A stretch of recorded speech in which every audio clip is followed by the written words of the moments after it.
Hello everyone, कैसे हो आप सब। Welcome back to my YouTube channel commerce ed. पिछले कुछ दिनों से मेरे पास बच्चों के मैसेज आ रहे थे कि आप क्लास 12 के भी अकाउंट्स के टॉपिक भी कवर करा दीजिए। तो इसलिए आज से हम क्लास 12 के अकाउंट्स के टॉपिक भी साथ साथ कवर करेंगे। तो आज की वीडियो में हम जो क्लास 12 के अकाउंट्स का जो फर्स्ट टॉपिक करने जा रहे हैं वो है पार्टनरशिप। पार्टनरशिप आपके एग्जाम में 30 मार्क्स कवर करता है, तो इसलिए हम सबसे पहले पार्टनरशिप ही स्टार्ट कर रहे हैं।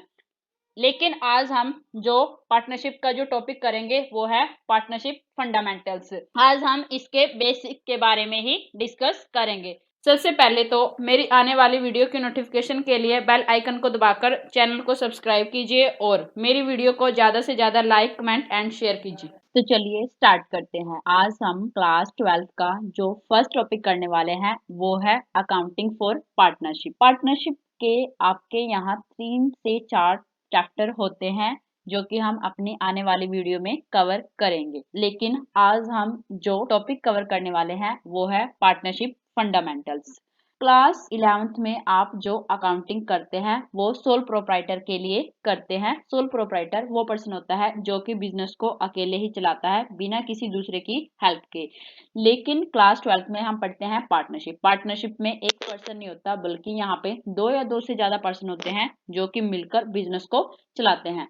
तो सबसे पहले हम पार्टनरशिप का मीनिंग देखते हैं। पार्टनरशिप एक एसोसिएशन है या फिर पार्टनरशिप एक एग्रीमेंट है 2 या 2 से ज्यादा पर्सन के बीच में जो कि एग्री होते हैं बिजनेस को करने के लिए और जो प्रॉफिट एंड लॉसेस शेयर करते हैं आपस में। नेक्स्ट हम यहाँ पे पार्टनरशिप की डेफिनेशन देखते हैं। Partnership is defined by Indian partnership act 1932 section 4 as follows. Partnership is the relation between persons who have agreed to share the profit of a business carried on by all or any of them acting for all. तो यहाँ पे आपको ध्यान रखना है कि हमारा जो पार्टनरशिप का एक्ट है वो है इंडियन पार्टनरशिप एक्ट 1932, ये आपको याद रखना है। और जो सेक्शन है वो है सेक्शन 4। तो इसके अकॉर्डिंग ये डेफिनेशन दे रखी है। इसका मतलब है कि पार्टनरशिप रिलेशन होता है कुछ पर्सन के बीच में जो कि एग्री होते हैं बिजनेस के प्रॉफिट को शेयर करने के लिए और बिजनेस कैरी किया जाता है सभी के द्वारा या फिर उनमें से कुछ बिजनेस को कैरी करते हैं बाकी सभी के बिहाफ। अभी हमने डिस्कस किया मीनिंग ऑफ पार्टनरशिप और डेफिनेशन ऑफ पार्टनरशिप। तो नेक्स्ट आपको एक बात और ध्यान रखनी है कि पर्सन जो एंटर करते हैं पार्टनरशिप में एक दूसरे के साथ इंडिविजुअली उनको क्या बोलते हैं, पार्टनर्स। यानी कि पार्टनरशिप में जितने भी पर्सन होते हैं उनको इंडिविजुअली बोला जाता है पार्टनर्स और कलेक्टिवली उनको क्या बोलते हैं, अ फर्म या फिर पार्टनरशिप फर्म। तो ये दोनों बातें भी आपको ध्यान रखनी है। नेक्स्ट हम मूव ऑन करते हैं एसेंशियल फीचर और कैरेक्टरिस्टिक्स ऑफ पार्टनरशिप। तो यहाँ पे पार्टनरशिप की कुछ फीचर्स और कैरेक्टरिस्टिक हैं उनको भी हम डिस्कस करते हैं। यहाँ पे फर्स्ट फीचर है 2 और मोर पर्सन।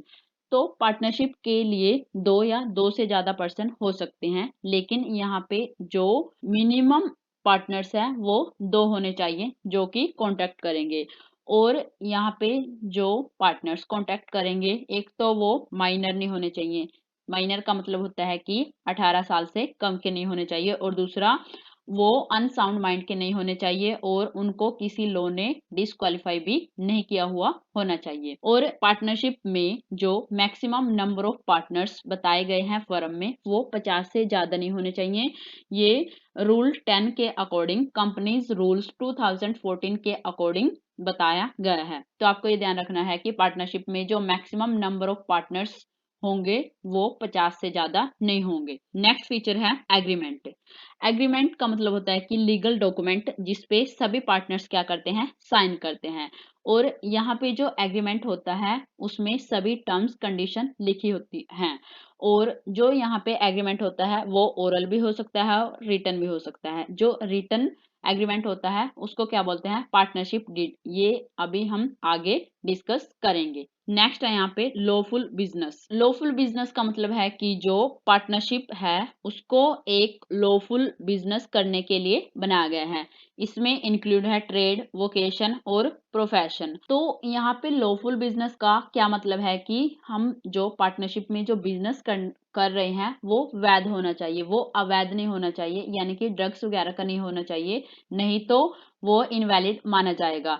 और यहाँ पे आपको एक बात और ध्यान रखनी है कि जो नॉट प्रॉफिट ऑर्गेनाइजेशन होता है वो प्रॉफिट के लिए नहीं चलाया जाता, तो वो प्रॉफिट के लिए नहीं चलाया जाता तो उसको बिजनेस के अंडर कंसीडर नहीं किया जाता, ये भी आपको ध्यान रखना है। नेक्स्ट फीचर है यहाँ पे प्रॉफिट शेयरिंग। तो पार्टनरशिप में जो पार्टनर होते हैं वो क्या करते हैं, प्रॉफिट शेयरिंग करते हैं।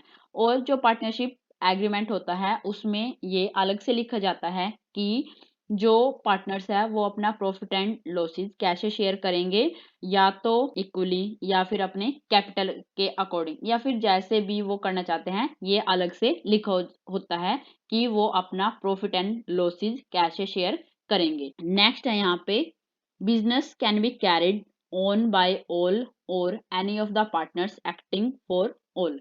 तो यहाँ पे पार्टनरशिप में जो बिजनेस कैरी किया जाता है या तो वो सभी पार्टनर्स के द्वारा किया जाता है, या फिर पार्टनर्स में से कुछ पार्टनर्स एक्ट कर सकते हैं बाकी सभी के लिए। तो यहाँ पे पार्टनरशिप में जो पार्टनर्स होते हैं वो एजेंट भी होते हैं और वो प्रिंसिपल भी होते हैं एक फर्म में। प्रिंसिपल और एजेंट कैसे, यहाँ पे अगर बिजनेस में एजेंट अब्सेंस है या एजेंट नहीं है तो वो एजेंट के बेस पे काम कर सकते हैं, और अगर प्रिंसिपल नहीं है तो वो प्रिंसिपल के बेस पे काम कर सकते हैं। यानी कि एक जो पार्टनर है वो एजेंट के रूप में या फिर प्रिंसिपल के रूप में काम कर सकता है। तो यहाँ पे पार्टनरशिप बिजनेस में जो पार्टनर्स होते हैं या तो सभी पार्टनर्स कैरी करते हैं बिजनेस को, या फिर कुछ पार्टनर्स एक्ट करते हैं बाकी सभी के लिए। तो ये फीचर्स भी आपको ध्यान रखना है। तो यहाँ पे हमने 5 फीचर्स किए पार्टनरशिप के जो कि मोस्ट इंपोर्टेंट है। नेक्स्ट हम डिस्कस करने वाले हैं पार्टनरशिप डीड। पार्टनरशिप का हमने एक फीचर पढ़ा था कि एग्रीमेंट, उसमें हमने डिस्कस किया था कि जो एग्रीमेंट है वो दो तरह से होता है, एक तो ओरल और दूसरा रिटन में। तो रिटर्न में जो एग्रीमेंट किया जाता है उसको क्या बोलते हैं, पार्टनरशिप डीड। यानी कि पार्टनरशिप डीड क्या होता है, एक रिटन डॉक्यूमेंट होता है जिसमें सभी टर्म्स एंड कंडीशन लिखी होती है और जिसपे सभी पार्टनर क्या करते हैं, बाद में साइन कर देते हैं। और इस टर्म्स एंड कंडीशन के बेसिस पे हमें पार्टनरशिप बिजनेस को फ्यूचर में चलाना है और कंडक्ट करना है। तो यहाँ पे पार्टनरशिप डीड में कौन कौन से कंटेंट होते हैं जिसके बेसिस पे वो रिटर्न एग्रीमेंट फॉर्म होते हैं, तो चलिए हम उन्हें देखते हैं। फर्स्ट है यहाँ पे डिस्क्रिप्शन ऑफ द पार्टनर्स। तो जो पार्टनरशिप डीड होती है उसमें फर्स्ट कंटेंट क्या हमारा, डिस्क्रिप्शन ऑफ द पार्टनर्स। इसका मतलब है कि यहाँ पे हमें पार्टनर्स कौन कौन से हैं, उनका नेम क्या है और उनका एड्रेस क्या है, ये भी पार्टनरशिप डीड में मेंशन करना होता है। नेक्स्ट है description of the firm. Firm का नेम, फर्म का एड्रेस, ये भी इसमें मेंशन करना होता है। नेक्स्ट है principal place of business. Principal place of business का मतलब है कि हमारा जो बिजनेस है उसकी क्या क्या ब्रांचेज है या फिर उसका हेड ऑफिस कहाँ पे है, इन सब का एड्रेस भी यहाँ पे मेंशन करना होता है। नेक्स्ट है nature of business. Nature of business का मतलब है कि आप किस टाइप का बिजनेस करने वाले हो और आपके बिजनेस में आप क्या प्रोडक्ट बेचने वाले हो या फिर क्या प्रोडक्ट प्रोड्यूस करने वाले हो, ये सब भी आपको इसमें मेंशन करना पड़ेगा। नेक्स्ट है कमेंसमेंट ऑफ पार्टनरशिप। जब से आपके पार्टनरशिप स्टार्ट हुई है आपको वो डेट इसमें मेंशन करनी होती है। नेक्स्ट है कैपिटल कंट्रीब्यूशन। जो पार्टनर्स होते हैं वो स्टार्टिंग में बिजनेस में कुछ कैपिटल लेकर आते हैं, तो उनकी जो कैपिटल होगी वो किस रेशो में कंट्रीब्यूट करेंगे वो, या फिर इक्वली कंट्रीब्यूट करेंगे या फिर जैसे भी करेंगे, इन सब के बारे में भी यहाँ पे यानी कि कैपिटल के बारे में भी पार्टनरशिप डीड में अलग से मेंशन करना पड़ता है। नेक्स्ट है इंटरेस्ट ऑन कैपिटल। पार्टनर ने जो कैपिटल इंट्रोड्यूस की है बिजनेस में तो उसके बदले में वो इंटरेस्ट चाहते हैं, तो यहाँ पे मेंशन किया जाता है कि पार्टनर्स को उनकी कैपिटल पे इंटरेस्ट कितना दिया जाएगा, वो रेट यहाँ पे डिसाइड करके लिखी जाती है। नेक्स्ट है इंटरेस्ट ऑन ड्रॉइंग। ड्रॉइंग क्या होता है कि जब पार्टनर्स बिजनेस से अपने पर्सनल यूज के लिए विड्रॉ करते हैं तो उसको क्या बोलते हैं, ड्रॉइंग। अब बिजनेस क्या बोलता है कि अगर आप बिजनेस से विड्रॉ कर रहे हो पर्सनल यूज के लिए, ड्रॉइंग कर रहे हो, तो हम क्या करेंगे, उस पर इंटरेस्ट चार्ज करेंगे। तो यहाँ पे पार्टनर से जो ड्राइंग पे जो इंटरेस्ट चार्ज किया जाता है वो भी यहाँ पे मेंशन किया जाता है कि उसकी रेट क्या रहेगी। नेक्स्ट है प्रॉफिट शेयरिंग रेशो। पार्टनर्स जो कि बिजनेस करते हैं तो उनका जो प्रॉफिट शेयरिंग रेशो क्या होगा, वो इक्वल डिस्ट्रीब्यूट करेंगे प्रॉफिट एंड लॉसेस को, या फिर कैपिटल के बेस पे करेंगे, या फिर जिस टाइप पे भी करेंगे वो भी यहाँ पे मेंशन किया जाएगा कि उनका जो प्रॉफिट शेयरिंग रेशो है वो किस तरह से होगा। नेक्स्ट है इंटरेस्ट ऑन लोन। कई बार क्या होता है कि जो पार्टनरशिप बिजनेस में बिजनेस क्या करता है कि पार्टनर से ही लोन ले लेता है। तो अगर पार्टनर बिजनेस को लोन देता है कैपिटल के अलावा, वो जो अलग से उसको पैसा देता है बिजनेस को, जिसको हम बोलते हैं लोन, तो अगर पार्टनर बिजनेस को लोन देता है तो उस पे जो रेट ऑफ इंटरेस्ट वो लेगा, चार्ज करेगा, वो यहाँ पे अलग से लिखा जाएगा। तो इंटरेस्ट ऑन लोन में जो लोन देता है पार्टनर बिजनेस को, वो उसकी रेट यहाँ पे डिसाइड करके लिखी जाती है पार्टनरशिप डीड में। नेक्स्ट है यहाँ पे रेम्यूनरेशन ऑफ पार्टनर्स। पार्टनर्स को जो रेम्यूनरेशन दिया जाएगा वो किस मैनर में दिया जाएगा, या तो सैलरी या फिर कमीशन, जो भी पे किया जाएगा यहाँ पे वो भी डिसाइड करके लिखा जाता है। नेक्स्ट है वैल्यूएशन ऑफ गुडविल। गुडविल का जो हम वैल्यूएशन करते हैं या फिर गुडविल की जो वैल्यू निकालते हैं वो किस मेथड से निकाली जाएगी, यहाँ पे ये भी अलग से लिखा जाता है। गुडविल के बहुत सारे मेथड होते हैं, लेकिन यहाँ पे अपनी फर्म में हम जो मेथड यूज करने वाले हैं वहां यहाँ पे वो अलग से क्लियर लिखा जाता है। नेक्स्ट है वैल्यूएशन ऑफ एसेट्स। एसेट्स का जब हम वैल्यूएशन करते हैं या फिर एसेट्स की जो हमें वैल्यू देखनी होती है तो उसको हम किस मैनर में वैल्यूड करेंगे या फिर उसका जो मेथड अपनाया जाएगा यहाँ पे वो अलग से लिखा जाता है। नेक्स्ट है settlement of account. Partnership firm में हम जो अकाउंट्स बनाते हैं एडमिशन के टाइम, रिटायरमेंट के टाइम और डिसोल्यूशन या फिर डेथ के टाइम, तो यहाँ पे वो अलग से लिखा जाता है कि कौन कौन से अकाउंट यहाँ पे बनाए जाएंगे। नेक्स्ट है अकाउंटिंग पीरियड। पार्टनरशिप फर्म में जो अकाउंटिंग पीरियड यूज किया जाएगा, यानी कि हम अपने अकाउंट्स को एवरी ईयर जिस स्पेसिफाइड डेट पे क्लोज करेंगे यहाँ पे वो भी मेंशन किया जाता है। वैसे तो हमारा जो अकाउंटिंग पीरियड है वो होता है 1 अप्रैल टू 31 मार्च, लेकिन यहाँ पे हम जो भी अपनाने वाले हैं, जो भी अकाउंटिंग पीरियड अपनाने वाले हैं यहाँ पे वो अलग से मेंशन किया जाएगा। नेक्स्ट है rights and duties of partners. हमारे पार्टनर्स की क्या राइट्स होंगे, क्या उनकी ड्यूटीज होगी, यहाँ पे वो अलग से मेंशन किया जाएगा। नेक्स्ट है ड्यूरेशन ऑफ पार्टनरशिप। हमने जो पार्टनरशिप की है वो कितने टाइम के लिए की है, या फिर हमारा कुछ पर्पस है कि अगर हमारा वो पर्पस कंप्लीट हो जाएगा हम तब पार्टनरशिप बंद कर देंगे, या फिर हमारा जो भी टाइम पीरियड है हमने डिसाइड किया हुआ है वो भी यहाँ पे लिखा जाता है कि आपके पार्टनरशिप का क्या पीरियड है। नेक्स्ट है बैंक अकाउंट ऑपरेशन। इसमें स्पेसिफाई किया जाता है कि बैंक अकाउंट को कैसे ऑपरेट किया जाना चाहिए, या तो किसी एक पार्टनर की भागीदारी से या फिर सभी पार्टनर्स द्वारा जॉइंटली किया जाएगा, तो ये भी अलग से मेंशन किया जाता है। नेक्स्ट है डेथ ऑफ अ पार्टनर। यहाँ पे स्पेसिफाई किया जाता है कि अगर पार्टनरशिप में किसी पार्टनर की डेथ हो जाती है तो उसके बाद हम अपने पार्टनरशिप फर्म को कंटिन्यू करेंगे या फिर बंद कर देंगे, तो ये भी यहाँ पे अलग से मेंशन किया जाएगा कि अगर डेथ हो जाती है किसी पार्टनर की तो उसके बाद बिजनेस चलाया जाएगा या फिर बंद कर दिया जाएगा। नेक्स्ट है सेटलमेंट ऑफ डिस्प्यूट। यहाँ पे पार्टनर्स के बीच अगर कुछ डिस्प्यूट हो जाता है, कुछ झगड़े हो जाते हैं, तो उसको कैसे सेटल किया जाएगा यहाँ पे ये भी अलग से मेंशन किया जाएगा। तो ये सब हमने पढ़ा पार्टनरशिप डीड। तो पार्टनरशिप डीड क्या होता है, एक एग्रीमेंट है जिसमें ये सब टर्म्स और कंडीशन लिखे होते हैं कि जिसके बेस पे हम अपना पार्टनरशिप बिजनेस फ्यूचर में चलाने वाले हैं। नेक्स्ट हम यहाँ पे बात करते हैं rules applicable in the absence of partnership deed. अगर पार्टनरशिप फर्म में पार्टनरशिप डीड नहीं बनाई जाती, यानी कि पार्टनरशिप डीड अब्सेंस होती है या फिर हमारी पार्टनरशिप डीड साइलेंट होती है, तो उस केस में यहाँ पे कुछ रूल अप्लाई होते हैं। वो रूल कौन से हैं, चलिए हम उन्हें डिस्कस करते हैं। फर्स्ट है शेयरिंग ऑफ प्रॉफिट।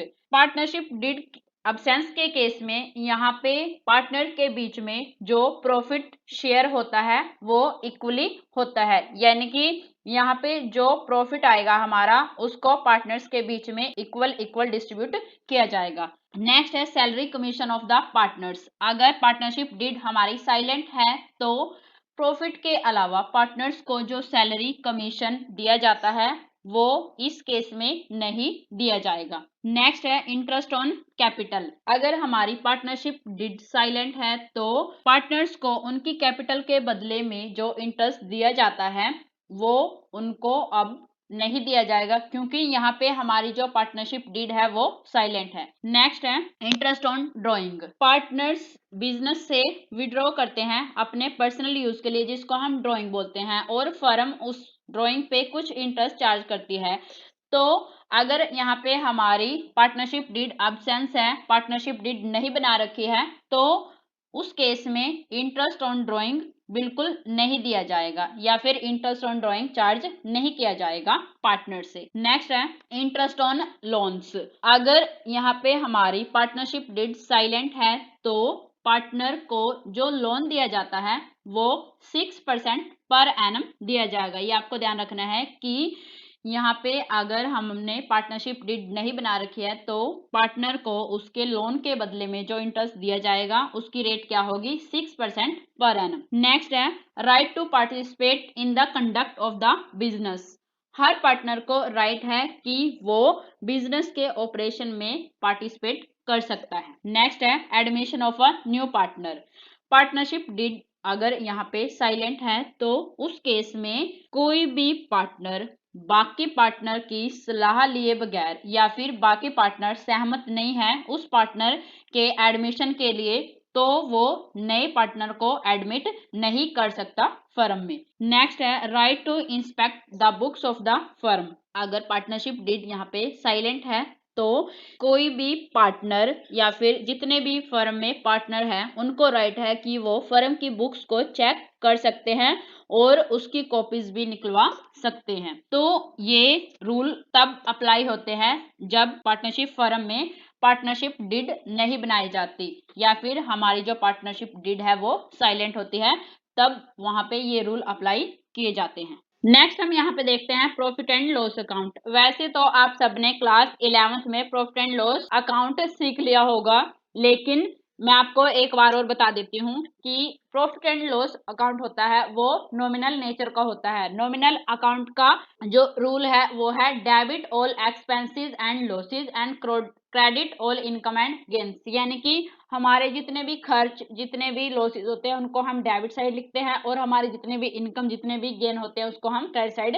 लिखते हैं। तो यहाँ पे आपको याद ही होगा कि यहाँ पे हमारा ग्रॉस प्रॉफिट निकलता था, अगर क्रेडिट साइड का बैलेंस आता है तो उसको हम ग्रॉस लॉस बोलते हैं, और फिर इसके बाद लास्ट में हमारा यहाँ पे नेट प्रॉफिट और क्रेडिट साइड में नेट लॉस निकलता है।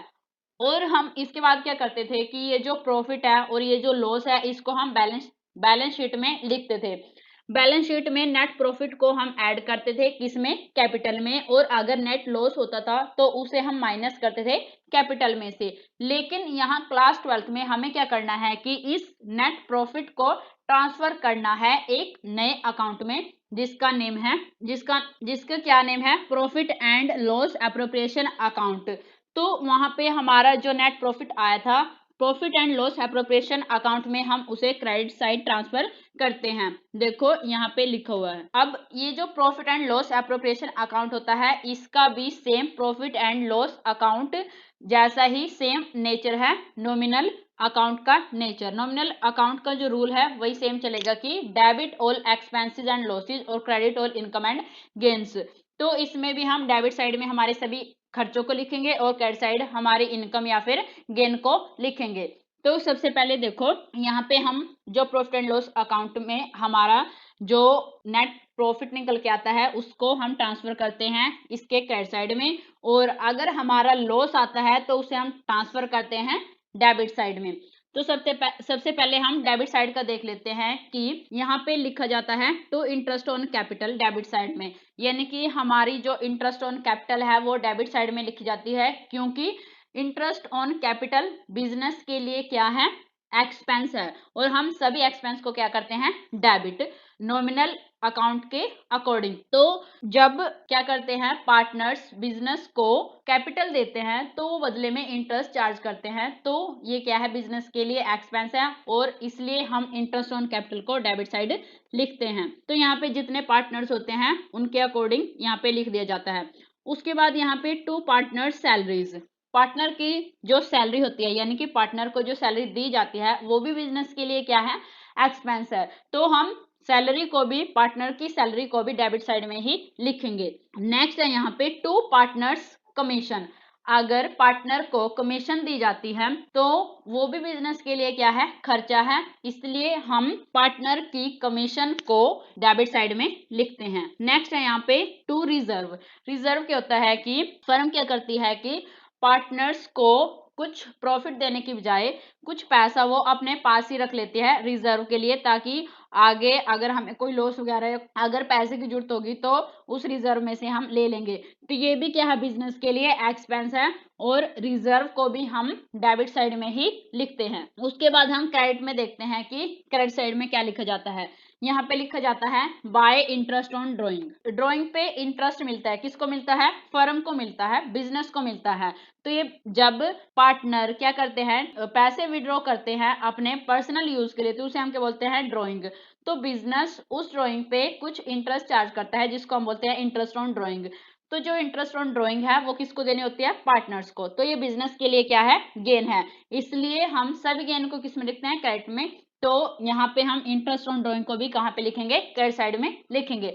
तो आपको ये ध्यान रखना है कि प्रॉफिट एंड लॉस एप्रोप्रिएशन कैसे बनता है, ये इसका पूरा फॉर्मेट है। अब उसके बाद आपको ध्यान रखना है एक और बात, ये जो प्रॉफिट एंड लॉस अकाउंट होता है इसमें हमारे ये जो जितने भी ट्रांजैक्शन है नेट प्रॉफिट को छोड़कर ये क्या होते हैं, चार्ज अगेंस्ट प्रॉफिट, इनको क्या बोला जाता है, चार्ज अगेंस्ट प्रॉफिट। और ये जो हमारे प्रॉफिट एंड लॉस अकाउंट के जितने भी ये होते हैं जो हम डेबिट साइड में लिखते हैं, इनको क्या बोलते हैं, एप्रोप्रिएशन ऑफ प्रॉफिट, इसको क्या बोलते हैं, एप्रोप्रिएशन ऑफ प्रॉफिट। तो अब आपको एक बात और ध्यान रखनी है कि यहाँ पे क्या होता है कि जो पार्टनर लोन देता है बिजनेस को तो उसको फर्म क्या देती है, इंटरेस्ट देती है, ठीक है। और वो जो इंटरेस्ट देती है लोन पे पार्टनर्स को, तो उसको हम profit and loss appropriation account में नहीं लिखते, बल्कि उसको हम कहाँ पे लिखते हैं, उसको इसमें यहाँ पे लिखा जाता है, उसको लिखते हैं हम प्रॉफिट एंड लॉस अकाउंट में। और यहाँ पे एक बात हो रहा है कि अगर मैनेजर को कमीशन मिलता है तो उसको भी हम profit and loss appropriation account में नहीं लिखते, बल्कि उसको भी हम प्रॉफिट एंड लॉस अकाउंट में ही लिखते हैं। और अगर यहाँ पे हमें पार्टनर को रेंट पे करना है, अगर यहाँ पे रेंट पे करना है पार्टनर को, तो उसको भी हम प्रॉफिट एंड लॉस अकाउंट में ही इंक्लूड करेंगे, क्योंकि ये चार्ज अगेंस्ट प्रॉफिट होते हैं। ये आपको तीनों बातें ध्यान रखनी है, एक तो इंटरेस्ट ऑन लोन, दूसरा मैनेजर्स कमीशन और तीसरा क्या है, रेंट पेड पार्टनर्स।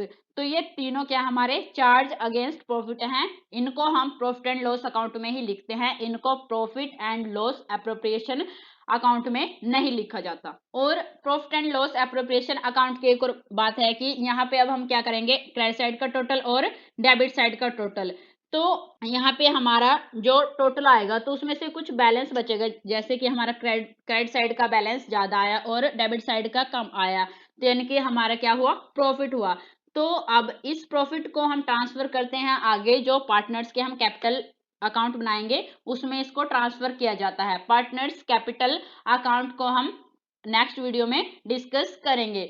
लेकिन यहाँ पे आपको ध्यान रखना है कि यहाँ पे हम सिर्फ यहाँ पे प्रॉफिट को लिखते हैं, अगर प्रॉफिट एंड लॉस एप्रोप्रिएशन में हमारा इस साइड यहाँ पे यानी कि अगर डेबिट साइड का ज्यादा हो गया और क्रेडिट का कम, तो यहाँ पे हमारा लॉस आएगा, तो यहाँ पे लॉस को नहीं लिखा जाता। ये आपको ध्यान रखना है कि यहाँ पे लॉस नहीं लिखा जाता, यहाँ पे हम सिर्फ प्रॉफिट को ही कंसीडर करते हैं। तो ये आपको ध्यान रखनी है। तो यही था आज की वीडियो में। आज हमने पार्टनरशिप का कुछ बेसिक कंसेप्ट समझा और profit and loss appropriation account भी कैसे प्रिपेयर करते हैं ये भी हमने डिस्कस किया। तो आज की वीडियो में इतना ही, नेक्स्ट वीडियो में मिलते हैं।